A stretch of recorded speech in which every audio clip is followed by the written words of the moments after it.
यहाँ खड़ा रहना पड़ा, लेकिन क्योंकि बात इतनी इम्पोर्टेंट थी जिसकी तरफ आपकी तवज्जो मबजूल कराना चाहते थे। कल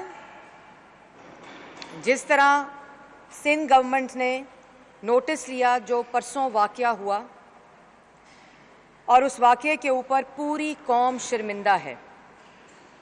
पूरी कौम के लिए ये वाक़या शर्मिंदगी का बायस इसलिए है कि अगर मुल्क में एक सूबे का आईजी महफूज नहीं है तो उस मुल्क की और उस सूबे की आवाम कैसे महफूज हो सकती है, जिसके ऊपर हम बिलावल भुट्टो साहब का भी शुक्रिया अदा करते हैं कि जिस तरह उन्होंने कल प्रेस कॉन्फ्रेंस करके अपने जज्बात का भी इजहार किया और इस वाक़े को, उसके ऊपर जितनी कार्रवाई होनी चाहिए थी वो हुई, और फिर चीफ ऑफ आर्मी स्टाफ ने भी इसका वाक़े का नोटिस लिया और एक इंक्वायरी ऑर्डर की है। लेकिन जो एक अहम बात है जिसको नज़रअंदाज नहीं होने दिया जा सकता वो है कि किस तरह सुबह 6:30 बजे मरियम नवाज शरीफ साहिबा के कमरे के दरवाज़े को तोड़कर धावा बोला गया, किस तरह पहले दरवाज़ा खटकाया गया। कैप्टन सफदर जो हैं वो दरवाजे पर गए और उन्होंने कहा मैं अभी आता हूं अपने कपड़े लेकर और दवाइयां लेकर। उसके बावजूद सिक्योरिटी लैच को तोड़कर कमरे के अंदर दाखिल हुए जहां मरियम नवाज शरीफ साहिबा मौजूद थीं। सुबह 6:30 बजे का ये वक्त था। इस बात का जवाब देना होगा कि ये किसके हुक्म के ऊपर हुआ, ये किसने किया और ऐसा क्यों हुआ। मरियम नवाज शरीफ साहिबा पाकिस्तान की कौम की बेटियों को रिप्रेजेंट करती हैं, और अगर कौम की बेटी मरियम नवाज महफूज नहीं है तो पाकिस्तान के अंदर औरतें और बेटियां किस तरह महफूज हो सकती हैं। ये सारा वाक़या और इस सारे वाक़ये के ऊपर आज पाकिस्तान की कौम शर्मिंदा है। लेकिन इसके बाद इस बात का भी इंक्वायरी होनी चाहिए कि किसके हुक्म के ऊपर हुआ, क्यों हुआ और कौन इसका मुजरिम है। जब तक इसका जवाब नहीं आएगा हम चैन से नहीं बैठेंगे। मरियम नवाज शरीफ साहिबा से माफ़ी मांगनी चाहिए, और कौन वो मुजरिम है जिसके ऑर्डर के ऊपर उनके कमरे में सुबह 6:30 बजे धावा बोला गया। इस बात को नज़रअंदाज नहीं किया जा सकता, क्योंकि ये इस बात की निशानदेही करती है कि अगर मरियम नवाज शरीफ साहिबा के कमरे में सुबह 6:30 बजे धावा बोलकर हमला किया जाता है तो फिर पाकिस्तान में कोई भी कौम की बेटी महफूज नहीं है। मैं चीफ ऑफ आर्मी स्टाफ से ये भी दरख्वास्त करती हूँ कि जहाँ उन्होंने आईजी साहब, जो कि काबिल मजम्मत है, शदीद मजम्मत करनी चाहिए कि किस तरह आईजी साहब को किडनैप किया गया, किस तरह अगवा किया गया, और फिर जो उसका वाक़या है उस पर बिलावल भुट्टो साहब भी बयान कर चुके हैं। तो मैं चीफ ऑफ आर्मी स्टाफ से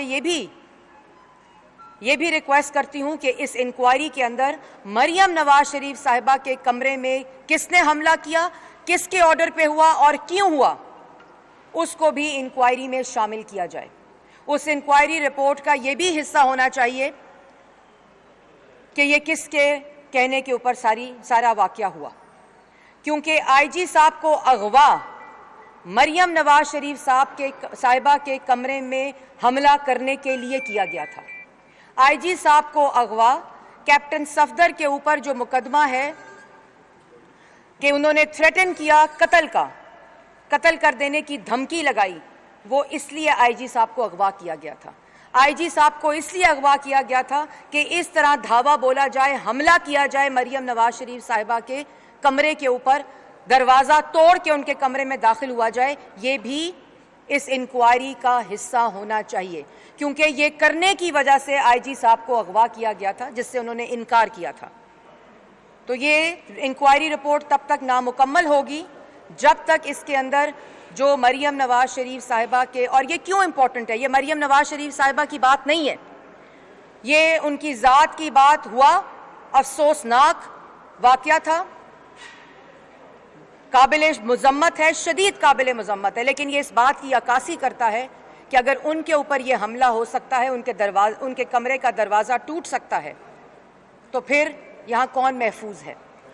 तो इस इंक्वायरी में इस चीज़ का जवाब आना चाहिए, मरियम नवाज शरीफ साहिबा से माफ़ी मांगनी चाहिए और इंक्वायरी का हिस्सा होना चाहिए कि ये सब किसके हुक्म के ऊपर हुआ।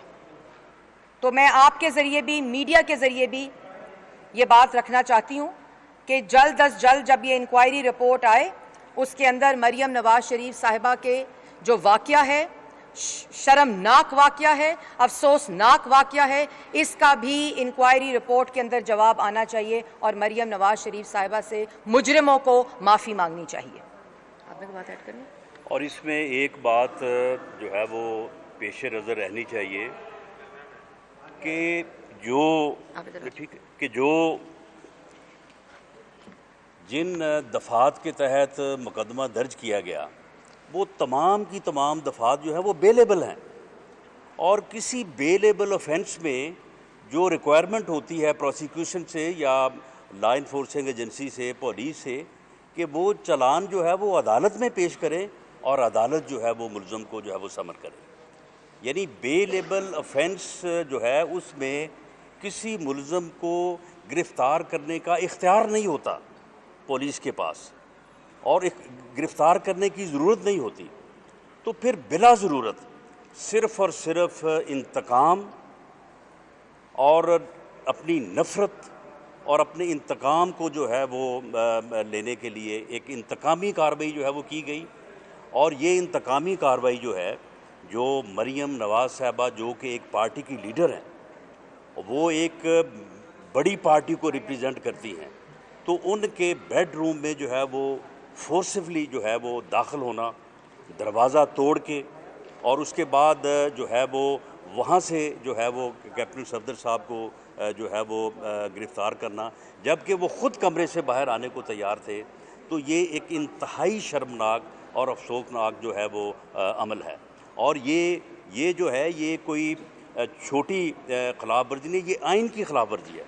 आइन का आर्टिकल 14 जो है वो हर पर्सन के जो है वो उसकी प्राइवेसी को और उसकी डिग्निटी को जो है वो इंश्योर करता है।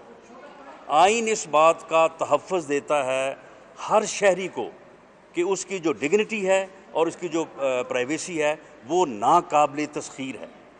और उस दिन जो है बिला जवाज़, विदाउट एनी जो है वो रीज़न एंड लॉफुल एक्सक्यूज़ जो है ये अमल जो है वो किया गया। इस अमल को जो है वो जितना भी कंडेम किया जाए वो कम है। और ये सिर्फ मरियम नवाज़ साहबा से माफ़ी मांगने की बात नहीं है, ये पूरी कौम की बेटियों से जो है वो माफ़ी मांगने की बात है। और ये पूरी कौम की बेटियों से जो है वो माज़रत करने की जो है वो बात है।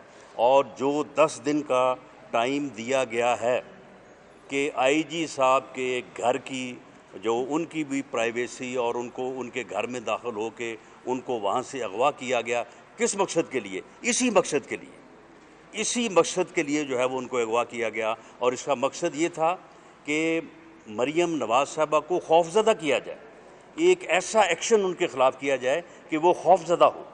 ये सियासी इंतकाम था। तो इसके ऊपर जो है वो 10 दिन में जो इंक्वायरी रिपोर्ट आएगी उसमें इस वाक़े के ज़िम्मेदारों का भी तयन जो है वो होना चाहिए। ये हमारा मुतालबा है और हम किसी सूरत इस मुतालबे से जो है वो पीछे नहीं हट सकते। जी, बिस्मिल्लाहिर्रहमानिर्रहीम। आपकी तवज्जो सिर्फ इस तरफ मबजूल करानी है कि तजर्बा इमरानी जो साल से ज़्यादा हो गया है, वाज़े तौर पर नाकाम हो चुका था। अब ये तजर्बा इमरानी जो है, जिसको आप मखलूत हाकमियत भी कहते हैं, हाइब्रिड निज़ाम है, ये अब मुल्क में एनार्की फैला रहा है। जब एक सूबे की पुलिस के आला अफसरान यकमुश्त होकर इनकार कर दें काम करने से, तो ये पूरे पाकिस्तान के लिए लम्हा फ़िक्रिया है।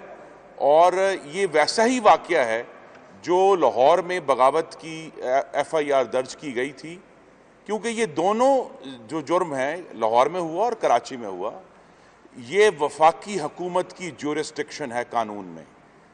कायद आज़म का मज़ार फेडरल ज्यूरिस्डिक्शन है। आप ये गौर करें कि दोनों जगह पर एक शख्स जिसके ऊपर जुर्म के इल्ज़ाम हैं, जो मफरूर हैं, जो जराइम पेशा हैं, उनके ज़रिए वो FIR'ें कराई गई जो कि वफाकी हुकूमत को करानी चाहिए थी। तो ये जो एनार्की और इंतशार ये हुकूमत अपनी फिस्ताई सोच के ज़रिए फैला रही है, ये पाकिस्तान को एक ऐसी नहज पर ले आए हैं कि अब ये मुल्क जो है ये अनगवर्नेबल हो गया है। और इसीलिए ये पूरी PDM की तहरीक इस वक्त जारी है, जिसके 2 जलसों ने ही इस हुकूमत को बदहवास कर दिया है कि मुल्क में आइन की अमलदारी हो। और ये वही आइन है जिसका जिक्र किया गया है जो कहता है कि चादर और चार दीवारी का तकद्दुस होगा। किसी के घर में बगैर वजह पुलिस नहीं घुसेगी, दरवाजे नहीं तोड़ेगी, खवातीन का एहतराम करेगी। तो ये हमारा बहुत पुरजोर मुतालबा है। मैं भी उसको दोहराऊंगा कि जो मरियम नवाज साहब के कमरे में घुसाई, मरियम बीबी को आप रखते हैं एक तरफ, वो एक सियासी पार्टी की अब ओहदेदार हैं, लेकिन मुल्क की तमाम बेटियों से, तमाम खवातीन से माफ़ी मांगनी है और ये कहना है कि आइंदा ऐसी कोई हरकत नहीं होगी। Thank you very much. ठीक है, थैंक यू जी।